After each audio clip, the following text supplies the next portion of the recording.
Hey everybody, Brandon from Be More Dream Big.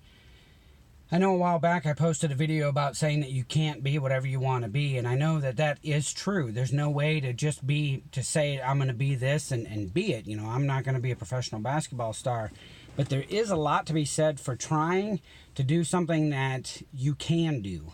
And I was thinking about failure and how sometimes we're afraid of failure. One of the things that I talked about in the past was that when I've spoken to people and I say, what's your biggest fear? They say fear of failing. And I think that that is true. I think more of us are afraid of labeling ourselves as a failure than actually failing at something. So I think there's a difference between failing at one thing that you're going to try and then being a failure at everything that you do. Now, that doesn't mean that some of us don't, fail at one thing and then say, oh, I'm a failure, I suck at everything.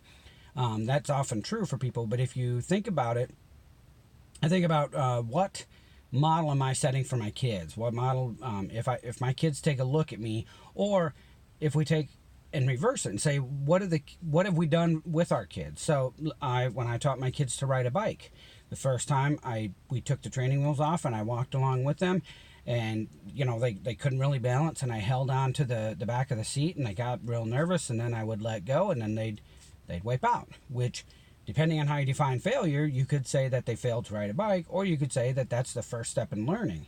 And we have all these examples of, like, Thomas Edison, where they failed 1,000 times, and or the 999th time was the time that he found the filament for the light bulb. Well, that's an extreme case. But if you think about riding a bike, how long does it take? Well, for some people it takes 50 times of the mom or dad running behind the bike, getting them to try it. Sometimes it takes 5 times. But it's not a failure when you're learning. And what are you modeling? And so I think about, there's a thing when I look at my kids, I want them to look at me and what would they gain more from watching me do? So what am I modeling? So if I try something and I don't succeed at it to begin with, and let's say I try running a half marathon and then I don't finish, there's a lot of value in the process. But if you take a look at that and you say, okay, I tried this half marathon, I failed, and if your kids see you fail and just quit, what's the message they're getting? If you don't succeed the very first time, you stop doing it.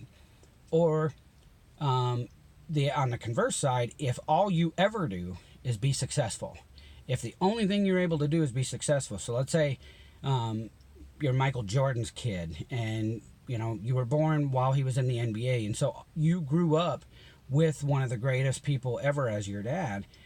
What is that going to do for your confidence? I mean, would you rather grow up watching or being in the house with somebody and hoping that you got some of that, legitimate, real talent? Or, and then how would you determine whether you're a failure or not? Would you develop the resilience that you needed in order to become great like he did?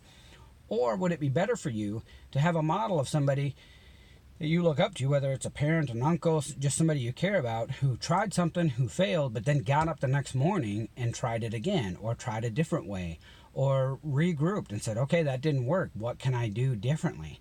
I tried to run this half marathon. I only trained for 6 weeks. I'm going to start 12 weeks out and see how that goes. So there's different ways that we can model, and I guess don't be afraid of failure, and don't label yourself a failure for one experience. And I'll just give you one example of one. We've got the Thomas Edison example, where that's this extreme example. Not most of us aren't going to try 1,000 times, but when I had dropped out of high school and I was looking for a job, I was a waiter at like a Denny's, and I was working the graveyard shift, and I hated the job, and I wanted to work with animals at this veterinarian's office. Well, I went in and waited to see the veterinarian, and he didn't have time to talk to me, which you could say, well, he didn't want to see me today, or he really was busy. He said, try coming back next week. So a week later, I show up, I wait, the veterinarian doesn't have time to talk to me. The second time, you might be going, maybe they really don't have time, or maybe they're just kind of blowing me off. Well, little did this veterinarian know, it's Dr. Warren Black up in Marshall, Minnesota, who really became a mentor to me. I went there about 7 weeks in a row. I had never met the guy. I'd only met him in passing as he was walking through the lobby saying, I'm sorry, I'm too busy to talk to you. And the 7th week, he tells the person who was meeting me and always telling me that, I don't have time to meet with this guy. He said, give that guy a job. He comes here, he's this persistent, there's no way we can't find a space for him. And from there, I worked for him, and I learned a ton about being a man and about just working at a veterinarian. And then I ended up getting a better job at one of his hog farm as at one of his customers that he had given me a reference for. So how do you define failure? How often should you try? I think those are all good things, and really just give yourself credit for trying. There's far more credit in trying. You can only build strength by breaking something down a little bit. There's no strength that gets built without having a little bit of breaking down of muscle. I want you to be more, dream big, and don't be afraid to take the small failures and model that example.